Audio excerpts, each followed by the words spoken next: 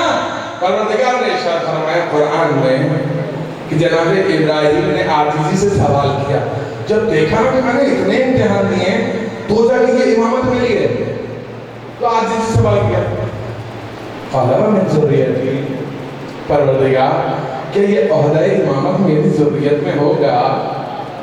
یہ نہیں کہا کہ نہیں، جائیے قرآن پڑھیے سورہ بقرہ آیت نمبر 124، یہ نہیں کہا کہ نہیں، بلکہ کیا فرمایا؟ لا ینال عہد الظالمین، یہ عہدہ امامت ظالموں کے لیے نہیں ہے، یہ عہدہ امامت ظالموں کے لیے نہیں ہے۔ عزیزہ، جس کی زندگی اپنے نفس پر ظلم کرنے میں گزری ہو، اور بت پرستی سے بڑا ظلم کوئی ہے؟ جس کی زندگی اپنے نفس پر ظلم کرنے میں گزری ہو، بھلا وہ لوگوں کا کیسے امام ہو سکتا ہے؟ اسی لیے امامت ہو یا ولایت، عصمت شرط قرار دے دی گئی۔ اسی وجہ سے اہل بیت کی ذوات مقدسہ پر اللہ نے عصمت کی مہر لگا دی۔ انما یرید اللہ لیذھب عنکم الرجس اہل البیت ویطہرکم تطہیرا۔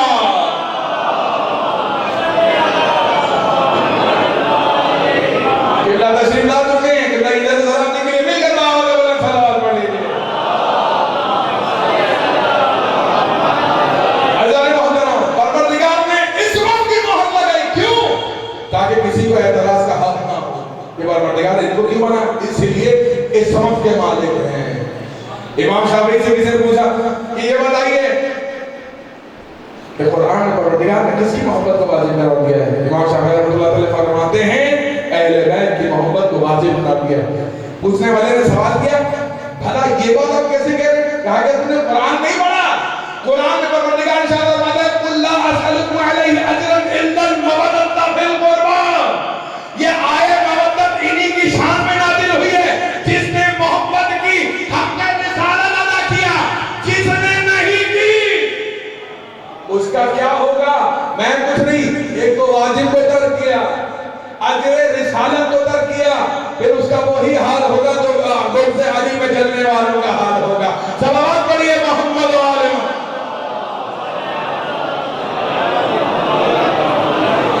عزیزان محترم، آپ کی خدمت میں صرف چند منٹ میرے پاس ہیں، خدا کی قسم۔ ابھی بارات جناب قاسم کی یہاں پر، اور اس کے بعد عزا کا سلسلہ، ماتمداری کا سلسلہ۔ یہ گھریوں کی جو آوازیں ہوتی ہیں نا، یہ زہرا کو بہت پسند ہے، خدا کی قسم۔ یہ جو رونے کی آوازیں ہیں نا، یہ زہرا اس سے راضی ہوتی ہیں، خوش ہوتی ہیں۔ جانتے ہیں خوش کس عنوان سے ہوتی ہیں؟ اس عنوان سے ہوتی ہیں کہ پروردگار نے میری دعا قبول کی۔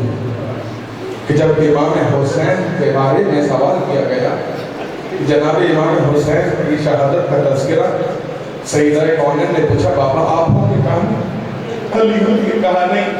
کہا میں ہوں گے؟ کہا نہیں۔ کہا حسن ہوں گے؟ کہا نہیں۔ بھلا کون ہوگا جو میرے لحظ کو رہے گا؟